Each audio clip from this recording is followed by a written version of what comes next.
আমি আছি এখন ফালাকাটা মহাকালবাড়িতে, মহাকালবাড়ি আর ফালাকাটা শ্মশানের মাঝখানে। আপনাদের একটা জিনিস দেখাই। এই বাচ্চাটার অ্যাক্সিডেন্ট হয়েছিল কবে হয়েছে? গতকালকে না? গতকালকে, পরশুদিন। তো কালকে খবর পাই, তো উনি যে সম্মানীয় ব্যক্তি, উনি খবর দেয়। আপনারা দেখবেন এটা কত মানুষ জড়ো হয়েছে। এটা তো জয় আর রাহুল আমাদের টিমেরই। এই যে দেখুন, এনারা প্রত্যেকে ভালো মানুষ, কাকু জেঠু দাদারা আছে এখানে, প্রত্যেকে ভালো মানুষ।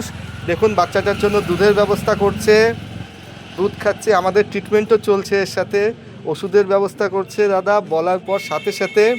এবং ভালো কথা, যে বাচ্চা সকাল থেকে পড়েছিল ট্রিটমেন্টে অনেকটা সুস্থ, উঠায় নিজে উঠতে পারে না, কিন্তু ওকে উঠায় বসায় দিলেও বসতে পারে।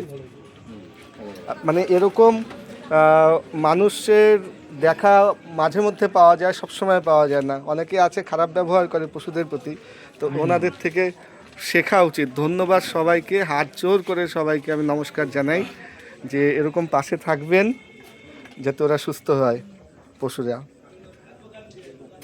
লাভ অ্যানিমেলস ফালাকাটা।